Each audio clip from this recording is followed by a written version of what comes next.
Hey y'all, this is a disclaimer on literally my bottom dysphoria and how I feel, no one else's. What going on, everybody? What going on? Welcome back to Networking with Nyko Aya. Listen, Aya. So today we're gonna be talking about bottom dysphoria. More so about the cases of people that I've met that told me about their bottom dysphoria, and then my bottom dysphoria in general. We will have another video after this video to talk about how do I cope with bottom dysphoria and how other people cope with it. So definitely stay tuned for that. If you guys haven't already, make sure you guys hit that like button for me. Make sure you guys hit that subscribe button. And make sure you guys hit that bell so you're notified of all my latest videos. So let's jump right into it.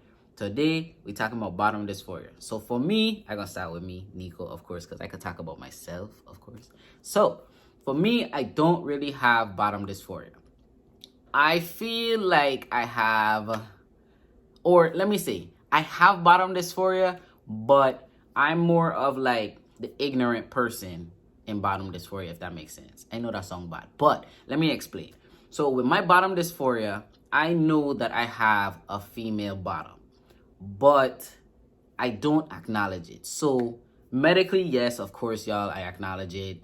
Physically, I do, of course, acknowledge it. Like, of course, I shower, I make sure myself is clean and stuff like that. But when I say I don't acknowledge it, I mean like it there but ain't there, or it's there but I don't study it. Like, I don't dwell on the fact that I have a female bottom part. Like, it's not like life or death. I don't feel like I can't be sexually active with a woman how I want to be. Like, it's not that serious to me. So there are a lot of people out here that have different, I feel like there's different gender dysphorias, because I've met a lot of trans men out here, or a lot of studs, or a lot of just gay people that do things differently. So like, for instance, I know some studs are studs that don't mind being touched. And then they have studs like me that was a touch me not. Before I became a trans man, of course, I was a stud. I was living my life as a man. Everybody thought I was just a tomboy, but it was a little more deeper than that. But, you know, now I started my transition, and now I'm understanding why I was so disassociated from my breasts and so disassociated from my female bottom, that, you know, I understand that I have gender dysphoria because I don't associate myself to it, which is fine. I mean, I never did, but it was more so that I just didn't want to be touched down there. I didn't want nothing. Like, nothing is a no, is a no politely, like, no. So I just knew that I never acknowledged my bottom. Like, it was just, you there for me to pee, that's about it. Like, I don't need you for nothing else. And then, you know, I know that I wasn't happy with how my bottom functioned either. So I just ignored it. Like, for me, I feel like my gender dysphoria is literally just me being ignorant to the fact that I have a female bottom, but also coherent enough to know that you have to take care of it and stuff like that. So it's not like I'm fully just not acknowledging it. I just don't care. Like, it there but ain't, it's not what makes me who I am. That's how I look at it. Like, I'm in this body, and yes, I'm changing the body to suit how I want to live and who I am.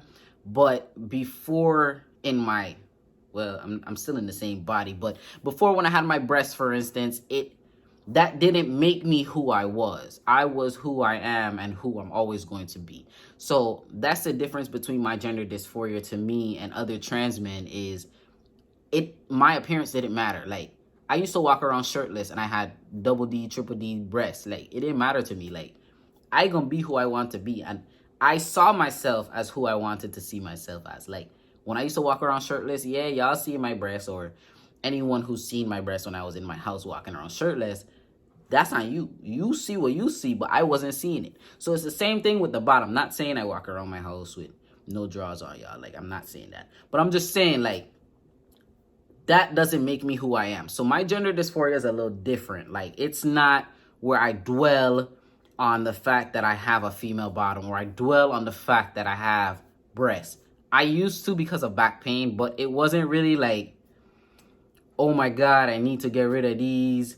this isn't, I wasn't seeing it. Like, to be honest, I really wasn't. And that's kind of how I ended up getting my breasts removed, is because I never acknowledged them, and I ended up having like a lump or whatever in that story or whatever. I did explain that in my past videos, which will be in the link below. But, you know, I just feel like I just disassociated myself. So for me to say that I'm gender dysphoric, like a lot of these trans men out here, like for instance, there's one guy that reached out to me and said that he's so trans, or he has such gender dysphoria that he doesn't even like to shower naked. Like, he doesn't like to touch his female organs. And I'm just like, you know, I don't know how to help you through that, because I personally don't associate myself altogether. Like, it's a mental thing. Like, I can mentally tell you that it's there, you need to take care of it, but I feel like it's a strength thing.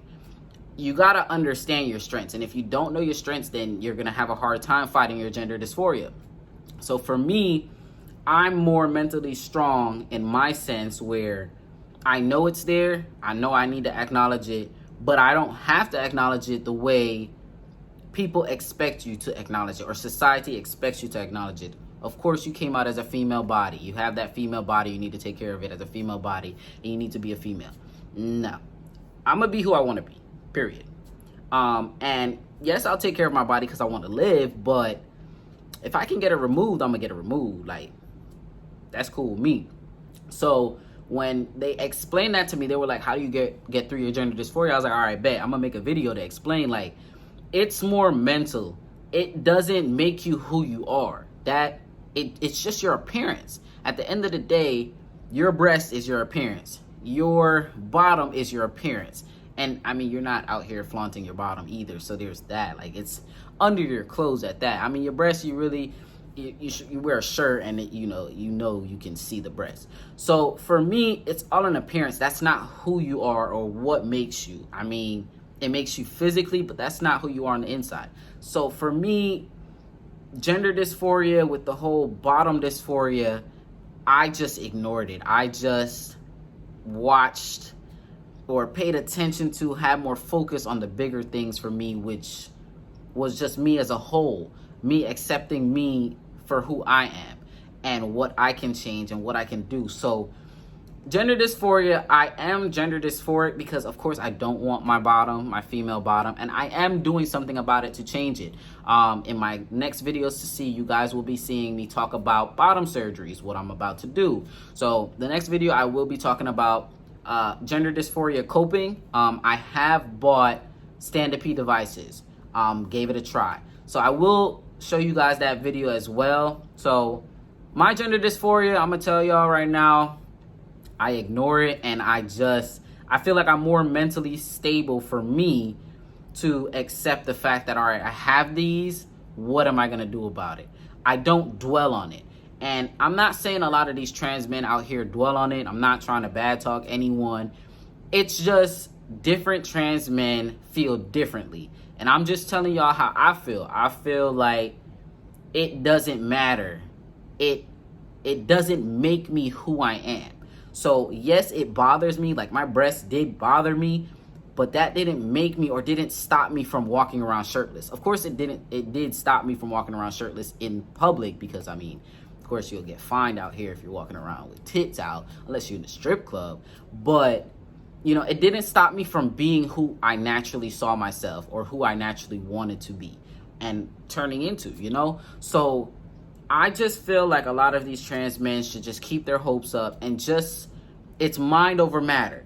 Remember that you are going to be you regardless, and essentially you just got to do what you got to do to fix the situation. So if you know you got to get your breast removed, figure out every avenue, every aspect of trying to do that transition. Don't give up. Like, that's one thing I realized with transitioning. There's going to be a lot of people to deter you. There is going to be a lot of medical help that will deter you. Do not give up. I've been through so many doctors. I've seen so many different people just give up after one doctor saying no, or give up after one doctor not answering a phone call. There's many people out here that will help you.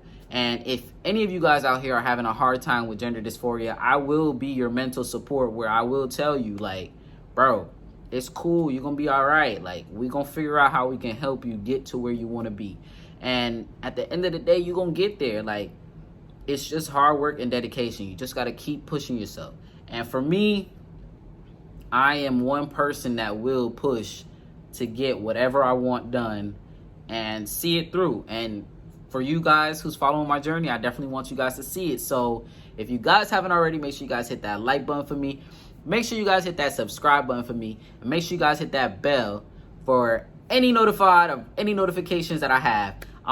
Definitely hit me up on Facebook. Hit me up on Instagram if you guys have any questions. I'm definitely here to help y'all. I just want to explain to y'all how I felt about bottom dysphoria. And there's other people who feel differently. The way I feel, you may not feel. The way you feel, I won't feel. I can guarantee I probably won't feel because I feel differently. But I'm just saying, I'm here for y'all. And, just, stay tuned. More to come. And I will be talking about bottom dysphoria, coping mechanism. That's the next video. And then I will be talking about the bottom surgeries that I will be having. So, I'll see y'all later.